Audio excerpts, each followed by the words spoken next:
All right, I'm here to present the work we've been doing the recent months in the MLIR team to represent TensorFlow graphs in MLIR.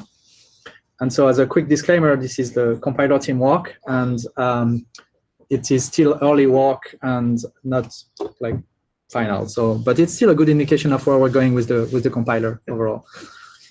I'm going to start by presenting how TensorFlow graphs are working on what they are and what are the challenges we have on the compiler side. And so TensorFlow graphs is composed of ops that forms a data flow computation. And the execution semantic of those graphs is mostly defined by the actual implementation of the TensorFlow executor. There's no real spec that really defines the semantic of those graphs at the moment. And this graph has been designed originally, TensorFlow, as a distributed system. It's all done so that you can slice this graph and distribute it across a cluster of machines and manage the communication automatically and everything. So operations are scheduled for execution whether inputs are ready, and the runtime executor takes care of that. So it's a very dynamic system. And operation can be side effecting. They can have internal states like RNG, for instance, or they can be asynchronous. So there are some op like unqueuing data into a queue that may run asynchronously with respect to other operations. And so all of this is mixed up, is mixed in this same representation, and managing this dynamic semantic, it can be fairly challenging. And even for the user, creating this graph can be somehow challenging, and that's also a big difference between TensorFlow v1 and TensorFlow v2, and I'm going to come back to that a bit later. So we have also second kind of edge, which is control edges, which allow to force an ordering between two nodes in the graph. And here we force B to run only after A completes. And that's interesting because it makes every operation variadic. They take extra arguments to extra inputs to represent those control edges. And I'm going to come back to why it matters also for the compiler representation in some ways. I mentioned earlier that operation can be asynchronous, and that has some challenging effect for optimizing the graph or transforming the graph. For instance, if your hardware accelerator has a very fast B plus C fused computation, you would want to transform the graph on the left to the graph on the right. Except by doing so, you're actually introducing a new dependency. Now D can only run after A completes, while in the original graph, A and D could run concurrently. And you could say that it's just a pessimization of the parallel execution, but actually in TensorFlow, you would need to prove first that it's legal. Because if D was unqueuing data to a queue or writing to a file that A was then trying to read from, or database or such remote service, this transformation would be illegal. And so even like local transformation, like fusing B and C. By illegal, you mean that it will deadlock? If you it would deadlock your computation or give wrong results, or anything can happen. So to be conservative, graph optimizer or compiler would need to prove that any new dependency you would introduce by such fusion is safe. And so that means that we cannot just pattern match and rewrite computation like B and C to B plus C without doing large analysis. And that's what I mean in the description here by saying that rewrites have non-local effects. And we cannot reason about those transformations in a very small and contained way. So that's one of the big challenges with TensorFlow graphs. Control flow also has been a challenge in the past, and I'm presenting here the two versions of control flow, the control flow v1 and the control flow v2. So in the middle, you have the ID of the code we're trying to represent here. You do an if condition on a predicate, and then you compute the results from calling an op A or an op B and passing it the same inputs to either. And so that leads to the graph on the left for TensorFlow v1, where the predicate and the input would flow into a switch. And depending on the value of the predicates, the switch would send the output to either A or B. And then you have a merge that's kind of is what comes after the if, and that's the value of the results after we exit the if condition. Now, there are subtleties with this, which is that the switch will propagate a value on the two sides of the branch. On one side, it's going to propagate a dead value. So if the predicate is true, A, like input will be forwarded to A, and B will receive a dead tensor. And B will not be executed unless it's a special op that the executor knows about. And then the merge will only forward to its output the non-dead input. So again, this control flow is very convenient for distribution, for many of the things that TensorFlow is doing, but it's not very convenient for transformation, for analysis, and for the compiler. On the right side... Do you want to mention why? I mean, again, it comes back to breaking local assumptions, because if any value can be dead, then certain transformations can't be done, for example, fusion. Yeah, exactly. And yeah, and also like hoisting or syncing or reordering things can be tricky and challenging. Yeah. So even dead code elimination cannot be done. Like even if you prove that the predicate is false, you cannot fully eliminate the other branch until you are sure that transitively it's not going to end up in having one of these special nodes that needs to be executed, even if the value is dead. Right.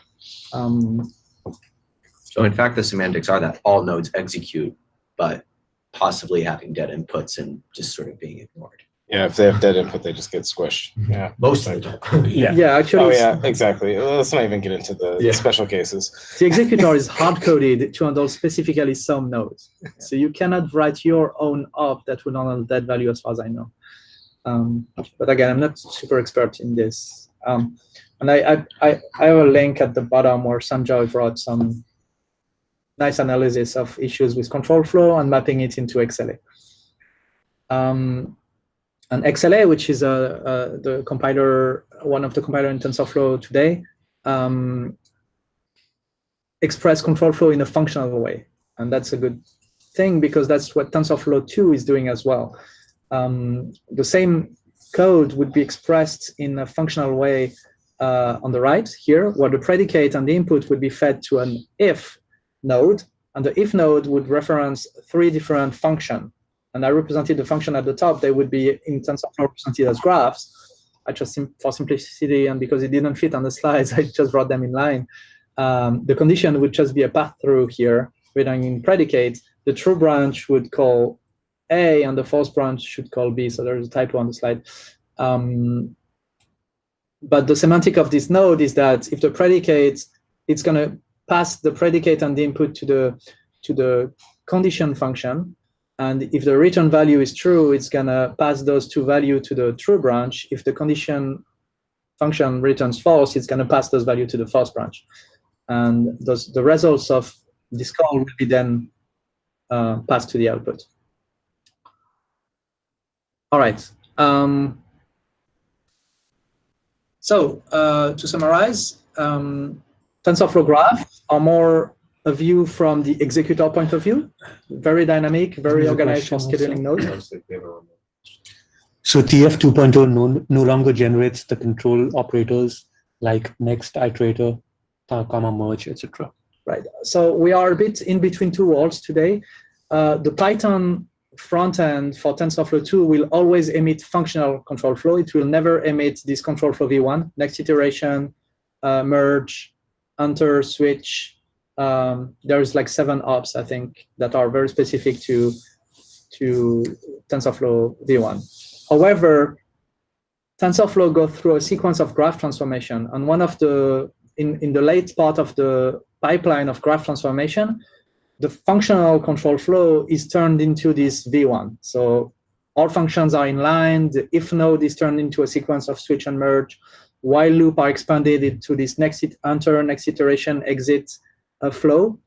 And that's mainly because the graph distribution logic right now doesn't support the control flow V2 logic. And also because ifs are strict, which is not great for performance. Yes, there are some optimization in TensorFlow where you can, for instance, the if here introduce a buyer. Imagine an if that has many inputs and a function that takes many arguments. If you inline it and turn it into switch merge, the executor will be able to start executing part of the function as soon as a subset of the condition is evaluated, but also a subset of the arguments are ready. You can already prefetch kind of the computation, which. So the other issue is that TensorFlow v1 GraphDef still exist, and we still want to be compatible with them. And also, there's a compat v1 module that allows you to do all this stuff. Yeah. So even if the TensorFlow v2 front end will not emit next iteration and switch and merges, there are still compatibility module. You can import v1 from TensorFlow v2 and emit those. And also, we can still load saved graph that have those construct, switch and merges. So from the MLIR compiler point of view, we need to support both worlds. Right. And we'd like to get rid of it at some point, but it's not in the near future. So. All right. So those graphs are very executor-oriented, very dynamic in nature. By default, everything is asynchronous. You can have unordered side effects. So you can have non-determinism in the graph by design. All the control for v1 and then next propagation can cause some tricky effect for the compilers. Having control dependency complicates all the pattern rewriting that we're trying to do in MLIR because every op is made variadic. And so ultimately, when you cogen for hardware accelerator, this is at odds with the executor semantic. And there are more issues that Sanjoy explored on his blog. So if you're interested, I invite you to read. So these are all things we want to fix. Yeah. That we need to somehow deal with. Yeah. Exactly, we need to deal with. And in the design of MLIR, we try to layer those. And I'm gonna go to this. So something that I wanted to note is like in the migration from TensorFlow v1 to TensorFlow v2, TensorFlow v1 was a thin Python API, or that's how I see it, that allows you to directly build this graph. And it tries to hide it from the user, but doesn't do a good job to it. And so some code that you may read imperatively, it's just like adding nodes to the graph and doesn't really do what the user expects. So TensorFlow v2 introduces autograph, and that exposes, there's a question on the GPT. Yeah. In the CPP-task flow paper, there's a link to the paper, and oh boy, it's going to be hard to read. At the very, they mentioned trying to use CPP-task flow to schedule TensorFlow graph for heterogeneous infrastructure. Are you aware of this effort? No, I'm not. CPP task flow. I need to look it up. I don't know if whoever sent the command can unmute themselves if they want to say a few words about it. So CPP task flow is runtime for C++ that works on task graphs. And the author is an associate professor at an American university and is experimenting with using CPP task flow to on TensorFlow graphs and schedule various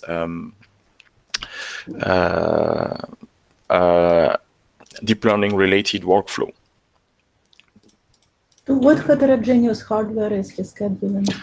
I guess for now he tried on GPU plus maybe CPUs, but maybe he tried on TPU as well. I don't know.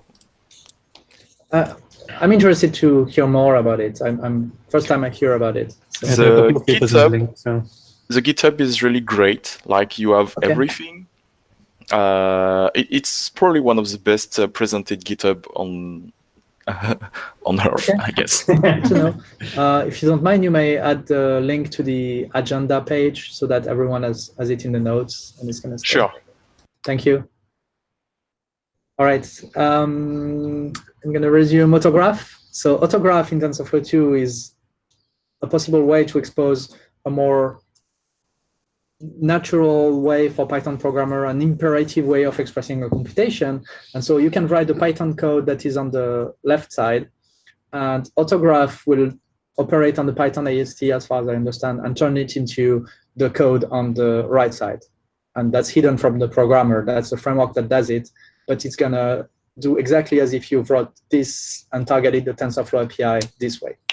And so the if-else branch on the left is turned into 2 Lambda functions that are passed to a TF if node that will be the conditional. And I tweaked a bit the code so that it fits in the slide. The reality is more complex, but if you click on the autograph link, you can have more details about exactly how it works and what it generates. So what's interesting now is that the programmer expressed a very imperative view. That's interesting to me because we get from an imperative view of the world to this graph runtime execution view that takes advantage of asynchronicity and everything to extract parallelism in the execution. But my feeling is that we're losing some information in the process. And like in terms of IR, there might be a middle end where that can be more convenient for the compiler. So developing a compiler infrastructure for TensorFlow. The autograph imperative style of programming can map to well-known compiler-friendly representations, CFG, and other functional control flow constructs. We could try to better capture the programmer intent in the IR representation, and for instance, by making concurrency and asynchronicity explicit when the programmer needs them, instead of having everything implicitly and needing to prove that you can sequentialize 2 operations. And so our initial goal, as we mentioned earlier, is that we need to model all of TensorFlow v1 and all of TensorFlow v2 in MLIR.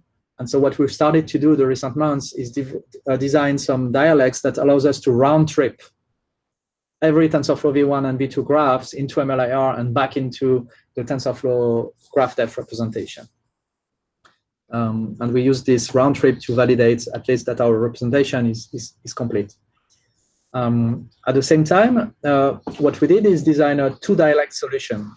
And the goal of this is to have some separation of concerns. On one hand, you have the TensorFlow Dialect. It focuses on modeling the individual operation independently of the runtime execution environment. So when you have the TensorFlow Dialect, you have pure computational op. And I'm saying pure, not in the pure functional sense. You just have the computational op. They may have side effects. What do you mean? It doesn't have deadness. It doesn't have no control dependency, no deadness propagation, no implicit concurrency or asynchronicity. So this dialect is fairly sane. If you write a function and you align the op, they execute in sequence by default, and I'm going to come back to it. On the other hand, we have the TensorFlow Executor Dialect. It has a very limited set of op. It's only op that are intended to model the behavior of the existing TensorFlow executor. So these operations are all the control flow v1, next iteration, switch, merge, enter, exit. There's like 8 operations, if I remember correctly. By default, when you create a graph in the TensorFlow Executor Dialect, you have the asynchronicity, you have the handling of deadness, you have the control dependencies, and everything. And you can read more about these 2 dialect solution on the link to the original RFCs that we sent. So here is an example of the TensorFlow dialect. So very regular control flow behavior. So you have a function. I don't know if my cursor will be seen, but actually I cannot select code. We can see your cursor. Okay. I think I can have a pointer. Yes. So you have a function that takes a tensor as an input, and then you have TensorFlow op that are in sequence here, a TF add that will add to tensor, TF mul, and then you even have a conditional, like the functional control flow is supported here, and attached to the functional control flow, you have other function that would be called. And again, this is a bit conceptual, but there are real-world example in the repo. Now, when I say everything execute in sequence, it is still okay to extract parallelism for fast execution. Just like, I don't know, an x86 superscalar processor also execute operation in parallel, x86 instruction in parallel when it can. The thing is that you can build a data flow graph out of it, and when there are no side effects, or you can prove that it's safe, you can execute operation in parallel. In this example, add and null and constant are all side effect free, and when they are independent, you can just issue them in parallel if your runtime environment supports it. So then it's a question of lowering, a question of what environment you're targeting, and everything. Does this support the full TensorFlow type system, or are there types that you want to not be part of this dialect? Yeah, so there's something that we haven't totally nailed down yet because it's deprecated. It's reference variable. Oh, I see. But other than reference variables, you want everything else to be representable here. There is no control edges, so control types are not there. But even in TensorFlow, like controls are not a type anyway. Right. Yeah, it's a type of edge, I guess. Yeah, I mean, all the D types should be supported, except for the reference types. Which we're still hoping will go away. Resource types, which are not tensors really. So anyway. Yeah, resource types are supported. Yes. Okay. So yeah, basically as our string tensors, as our complex numbers, like all the delightfully exciting stuff there is supported. Yeah. Yeah, we really try to only carve out the dynamic semantic of the executor.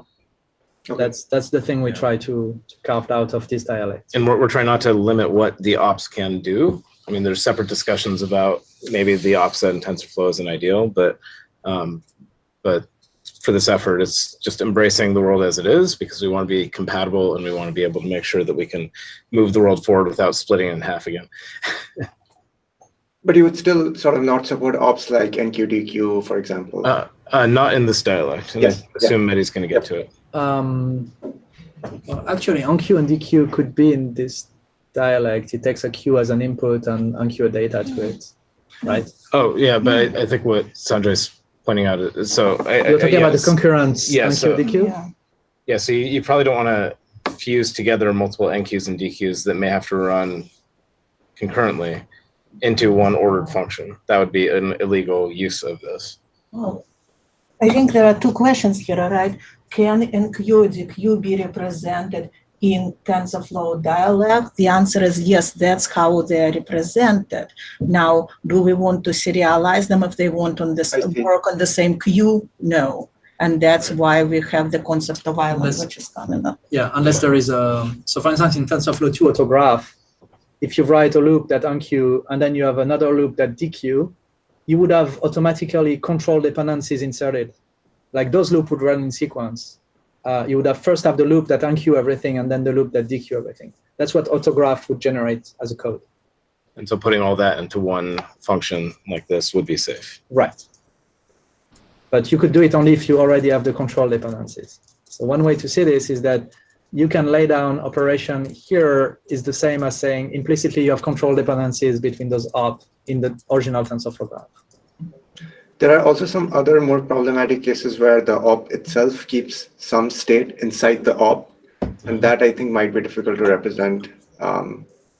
But we can talk about that later, maybe. Like no, I mean you're absolutely right. So stateful ops, like ops that actually have state, not the 17 other meanings of the stateful bit, but those are directly supported, and we need to be compatible with those because there's a tremendous number of those things that are important for the ecosystem. Yeah, even though they're kind of trying to move a bit away as much as possible. We'd like to move them to resources and like, yeah, I mean, there's a bunch of the new RNG. Work to improve that, but we don't. A big part of what's going on here, and Mehdi is, I think, explaining this really well, is that we don't want to support a subset of what TensorFlow can do. Our goal is to replace the existing infrastructure with the MLIR paths. And so if we supported a subset of what TensorFlow can do, then we'd have to keep around the old code paths, and then we'd have a new thing.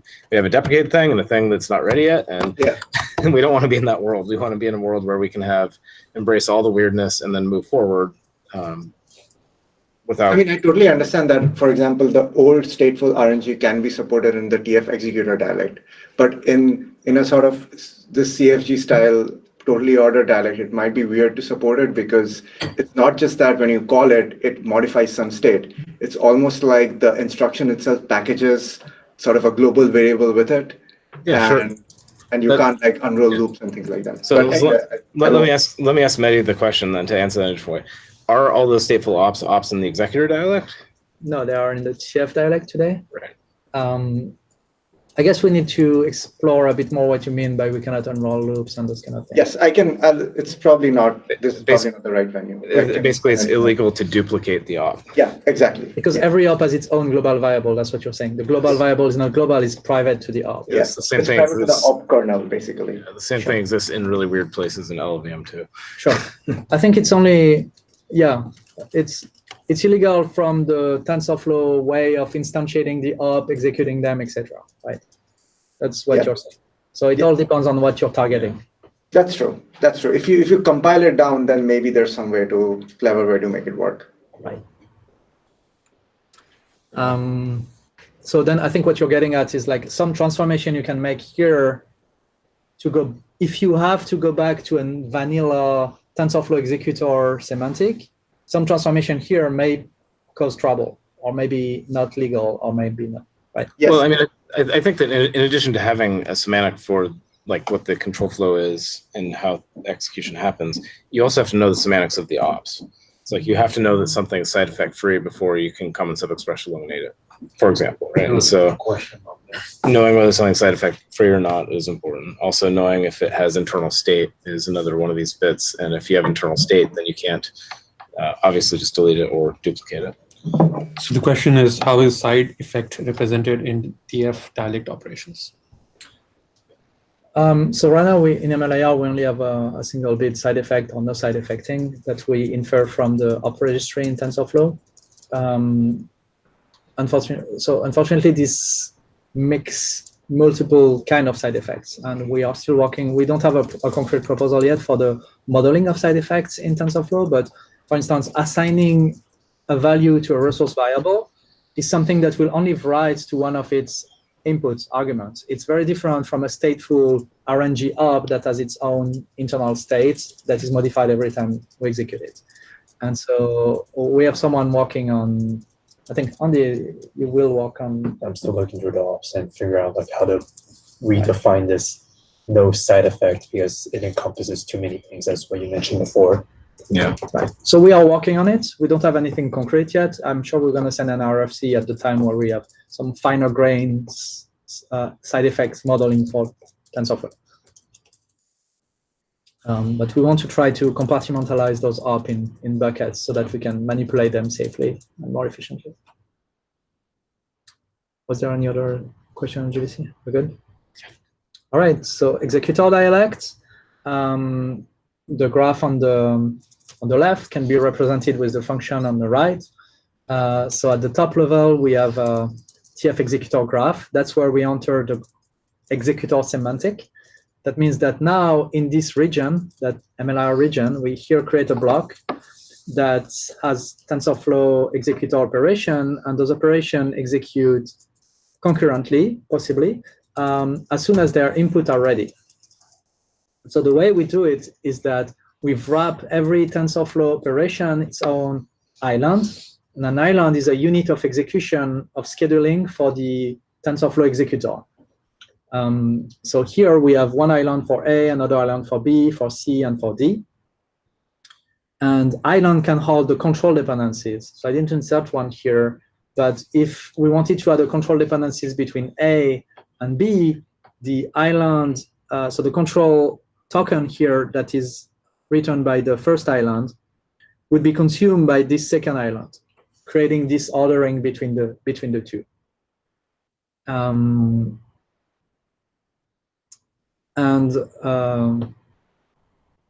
Yeah, I think that's mainly it. And so this dialect takes care of deadness, which means if we had a switch and merge, the switch would be a top-level TF executor. It could return a dead value, and the semantic of the TF executor is that another island that would take as an input a dead value would never be scheduled for execution, just like the executor is.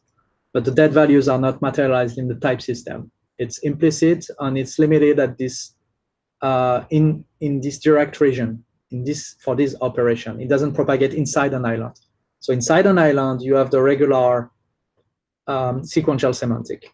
So now that functions are no longer required, should TF executor graph be a top level op, or should it stay inside of a function? Yeah, so originally when we worked on function as operation, our idea was especially those kind of use case where you want a TensorFlow graph. Why do you need to create a random function just to hold a graph? And for TensorFlow v1, indeed, that's what probably we should do, have a top-level TF executor.graph that contains all the nodes. Now in TensorFlow v2, everything is about function. So in TensorFlow v2, all the code— They're not about executor islands or TF executor graphs. Yeah, so in TensorFlow v2, the way it works is that in a saved model, for instance, you have a library of functions, and the body of those functions is still a graph in the serialization format. So when we load a saved model, we have functions which have signatures. Here I have a void to void function, but a function that takes no arguments, that returns nothing. But in TensorFlow, function have signature, they can return value, take arguments. The body of those functions will be graph. And so we need initially, when we import a saved model, to represent the body as a TensorFlow, wrap it in this TensorFlow executor graph as the sole op in this function. Why? Why can't you have a mix potentially of functions and graphs? Like, so if you have a different front end, for example, you can. It's legal. It's legal to have a top level graph. It's just not what we generate from a TensorFlow save model. I see. Okay. Yes. There's nothing that forces a TF executor graph to be nested in a function. Well, and I guess where I'm going is, if you did such a thing, then what TF executor graph would have to have is it would have to have a signature, just like the function op does. Oh, I see what you mean now. Okay. Right. And so if you did that, then it would make functions and graphs be peers in the ecosystem, and then we could move from graphs to functions over time, potentially. I see. That's interesting. So I noticed that the executor.graph actually has fetches, but it doesn't have feeds in it. Mm-hmm. So, like, what's the reasoning for what there being fetches but no feeds? Yeah. So I'll take the GVC question after you. Oh, sorry. No, I mean, I'm going to take first your question. In MLIR, the way we nest region makes it possible that we have implicit capture of value, meaning a region, like for instance here, if you look at B, no, not B, C here is inside a region inside the island. It can reference a value, A and B, that are coming from the upper level, from the outer region. Right? Scoped. Right. That means that the feeds for a graph are just all the value implicitly used. So if the function had arguments, right, you could use those argument value directly in the graph, and those are implicitly the feeds of your graph.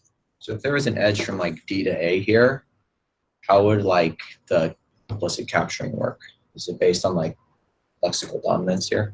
Everything is a DAG. At this level, and the graphs are DAG, but in MLIR with the MLIR, it would be topologically sorted.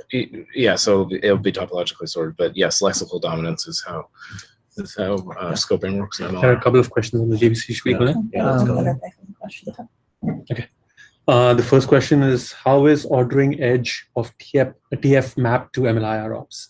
Is that also part of the future proposal? I think this question came up a few minutes earlier. Of TF edge mapped to MLIR ops. Well, I mean, the ports will be mapped to the operands. So given ops, normally give the different ports of the input to an operand designate different operands. I mean, I don't know, that was... Vinod, do you want to clarify what the question is? Ordering edges. You can unmute yourself and directly. Let's come back to it. The other one is, will executors be shared between different functions, or will they be the same? How will device placement work? Okay, so there are two questions. Will the executor be same between functions? There would be, like in this design, every function you import from a saved model would have its own TF executor.graph. But that's conceptual in the IR. That doesn't mean that if you were to regenerate a saved model, you would again have a list of functions. The way the TF executor is executing them is there is one instance of the TF executor that can schedule those functions. I'm not sure if I answered properly the question here. Feel free to unmute yourself if you want to elaborate on this. The other part of the question was about the device placements. and we are still working on it, so I don't have anything concrete to show right now. But we are creating other constructs to represent this device partitioning and how they communicate with each other. Yeah, it starts with just their device attributes on the ops. And so that's the first phase. And then after device placement partitioning, you get multiple graphs, one for every device with sends and receives. But I think also like the fact that we have TF executor graph, it doesn't mean like, I think perhaps one of the questions is like, I'm not sure, but there's one executor. I mean, does not represent different executors executing different functions. Correct. Question. You currently have TF executor yield and TF executor fetch, and they look very similar, right? All what they do is terminate the region returning a value. Why don't we have something which just terminates any region returning the value, which is dialect independent? You I mean mean, like that's a debate we had on the mailing list. a general return kind of operation? Something like that, yeah. We could. I guess there are multiple aspects. On one hand, that's a general MLIR design question. Yeah. Beyond this, right? On one hand, you can verify. To me, there's an advantage to have a coupling between your region terminator and the op that holds the region, which is any transformation you make that would lead to an invalid IR can be better verified. It's like you cannot mess up the IR unexpectedly by suddenly moving pieces around and end up with things you didn't expect. So that's one little piece. But otherwise, I mean, we discussed extensively. I discussed with River and on the mailing list as well. Like, in some ways, would it be interesting to have a generic, maybe a trait already, or even a generic terminator to identify where a region is finished and what are the values that are escaping the region? Right now, we don't have a way to opaquely traverse the IR and know that the return of an island maps to the particular arguments of the terminator of the region, for instance. There's nothing in MLIR that allows this. Yeah, that could be solved with traits. Well, yeah, I mean, I think the traits are maybe a way to do this, but this is similar to the inlining kind of questions. Is when you have an inliner, you want to be able to map up an arbitrary call with the return in the callee, and you need to map that. A couple more questions, guys. Could the device placement information be placed on the functions rather than the ops? So today in TensorFlow, so again, like, we're not trying to change TensorFlow front end. I mean, we can't. There's like tons of code existing. Today, what is in the graph is that every op has its own device placement. So when you get a function like this, what you get when you run on real graph, and the tool works, like this is not like just a slide. You can actually take a real graph, convert it to this representation. What you will get is an attribute on every op that tells which device this op should go to. That means that right now you can have a function with a TF executor graph where op A has been, the user has been saying like op A and op B should run on the GPU and op C and op D should run on the CPU. And this is information that we need to preserve, if not just to only round trip today. And today we round trip those kind of graphs. So putting the annotation of the function is something that you can do separately, but I see it more as when you compile, if you want to compile a single function on the GPU, for instance, you already fused and extracted ops in a single function, and you are no longer at this point in the TF executor graph environment. You have a function that you want to cogen on the GPU, and it only contains the TF ops. Yeah. I'm not sure if it fits with what you have in mind. Well, let me like separate two issues here. One is MLIR. Yes, you can totally do that. You can represent device partitioning however you want. Functions have attributes, arguments have attributes, and so if you want to use MLIR to do that, that's great.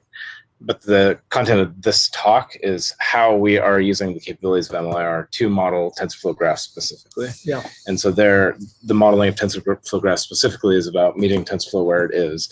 And then once we get the infrastructure to move forward, we can reevaluate some of the design decisions within TensorFlow. But right now, the priority is to make sure we map onto the behavior that TensorFlow has, whether it's ideal or not.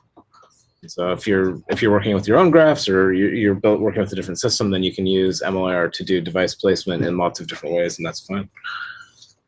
The previous question about ordering edge was asking about how control dependency is represented in the executor dialect. Okay, so I mentioned it earlier. Unfortunately, I didn't put a control dependency on these slides, but you know what?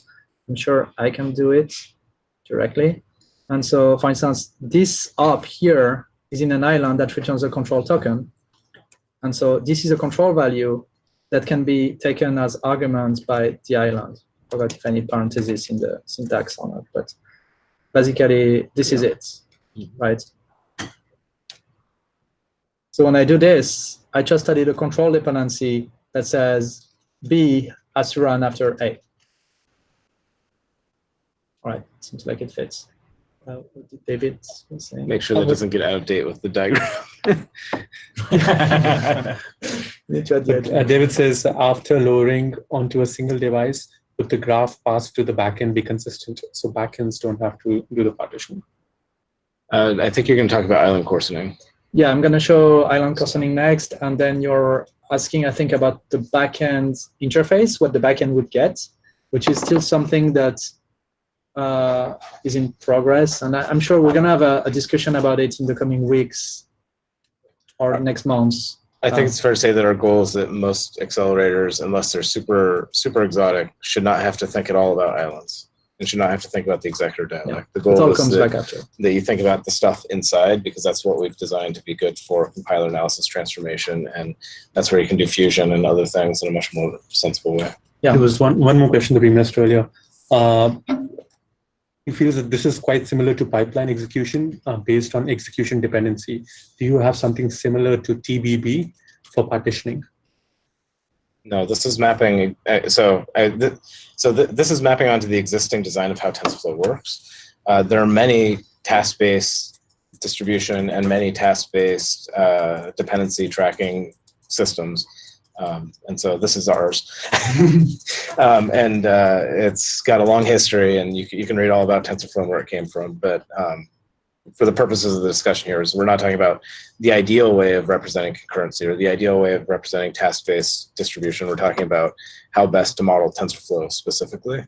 And like TBB and other systems can be used with MLIR in really interesting ways. It's just out of scope for this particular presentation.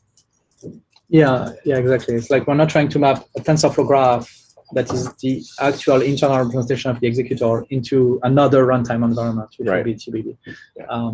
That may be doable or something. That's not something we're trying to do here. What I think the kind of steps we're trying to get at is importing a graph, carving out pieces of the graph that are well fit for the compiler, extracting them, maybe providing them to a third-party backend. And our compiler for now that we are experimenting with is XLA.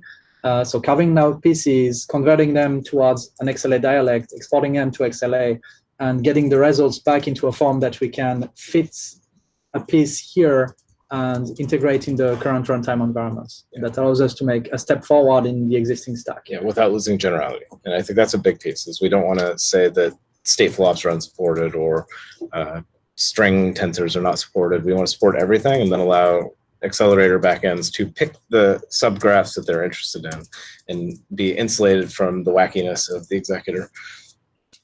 Right. So last week, Andy, who sits on my left, I don't know if you guys see us, implemented a first version of island coarsening. So the current implementation is not fully correct, but it doesn't handle well side-effecting op or stateful op, but it's our first version of the algorithm that allows us to bootstrap our small example that we're playing with, and it should be okay with inference example. And so this algorithm is going to follow the dependency in the graph and fuse all the island in a single island. And so the previous example that we had will lead to A, B, C, and D being in the same island. And at this point, the control between those is implicit. And you only have, in this graph, in the end, you would have only a single island with the graph. And actually, those examples are running. This is like what you see on the slides is actually, if you run the command that is at the top, which is in the TensorFlow repo, on the previous example, copy-paste, you exactly get this, except the name of the variable where I kept the later you get numbers instead. But that's exactly the IR you would get. Yeah, one clarification though is you're not guaranteed to get a single island, right? Yes. So yes, even with the current algorithm, you may not get a single island. Right. And so the idea here is we have one pass called island coarsening, which does as much as it can to get as few islands as it can. But if it runs into completely unknown ops that can have weird concurrency behavior or weird other delightful weirdness in TensorFlow and can't be modeled properly, then you'll get multiple different islands, each of which are have well-defined compiler semantics within the island. Yeah. Yeah. And so and this is where over time we will be moving TensorFlow ops to be more and more and more well-behaved. And so we don't want to drop compatibility with all the old stuff, but we can move the world forward and get more acceleratable, better world. Yes, and so for instance, if you had control flow V1 and it couldn't be turned into functional control flow, that would prevent fusing island that would be across those ops. So if you had a switch and merge, you could fuse an island that would be all the ops in the true branch, all the ops in the false branch, but you would still have a switch that would dispatch the two islands, and a merge that would merge the results of the two islands. But individually in those two islands, you would still have a well-defined region. Knowing that the goal is to handle mostly functional control flow so we don't end up in this situation. And hopefully in the future of TensorFlow can lead us to have always a single island. Like all the TensorFlow executor ops and semantic and graph is something that we are looking into, I wouldn't say retiring, but like changing at least. Yeah, and for example, autograph, when the infrastructure gets into a good place, autograph can directly generate this form. Yeah, autograph conceptually can generate directly the code that is in an island. Is it correct to say that TF2 and or autograph will always generate something that can be converted into a single island? That's up to, is the island coarsening pass perfect? Yeah, but I mean just conceptually, like if we had like, you know, a perfect island coarsening So pass. conceptually, that's my understanding. I think so, yeah. But the devil is in the detail, Yeah. and the users still have access to low-level APIs, so they can like escape the logic of photograph in some weird way. Yeah. But the conjecture is that conceptually this is true. We hope that from an autograph, we could implement an autograph backend that would emit directly the TF dialect without going through. Right now, it mostly implements things which can be serialized.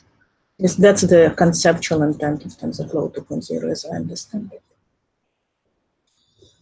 And so now that we have a single island, pattern matching that B and C can be fused is always legal, because you already have an implicit ordering that tells you it's okay, it's legal to order D after A.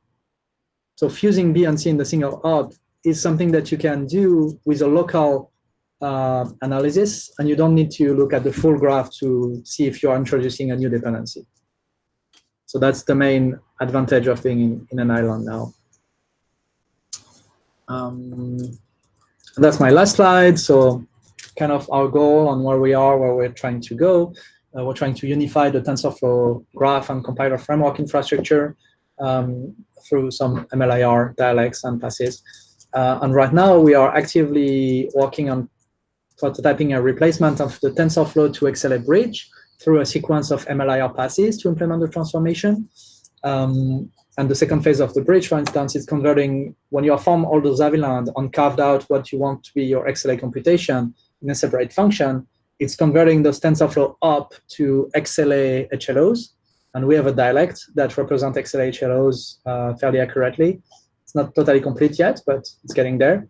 And we're using the MLIR legalization framework that was introduced last week to implement those conversions from the TensorFlow dialect to the XLA HLO dialect. And so you can see some early work in the repo. Everything we're doing is not private. It's almost everything in the open. Something else that the team is looking at is some algebraic optimization that exist in Grappler today, and we're implementing them as MLIR pattern rewrites. There is a question on GVC. Do you have a timeline for alpha or beta maturity of these? for the XLA bridge, I would say we should have a beta version by the end of this quarter, so by the end of September. And we want to have something fairly robust by the end of the year. Ideally, we are at parity with the existing framework by the end of the year, but we'll see how we make progress on this. But that's kind of the rough idea of where we're going, at least for the TensorFlow to XLA specifically.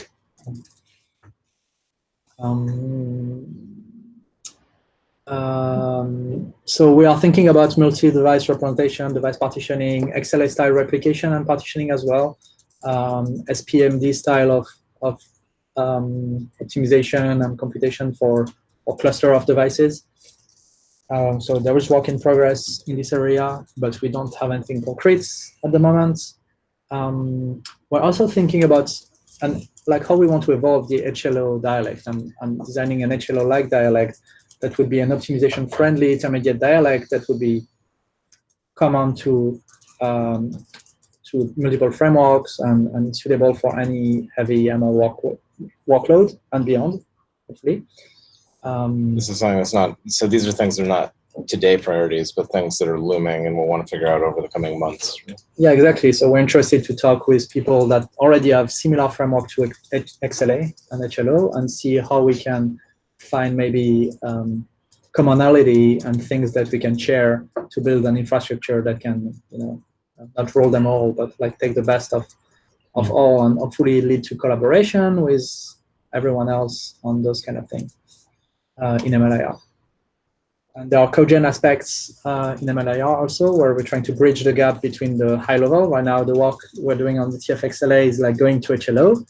There is also work to see how you go from HLO and XLA to different kind of cogen, either through explicit loop, and there is some glimpse of experiments in LinAlg in MLIR, but also in general, like how do we build a general cogen infrastructure that can be retargeted to GPU and other hardware accelerators.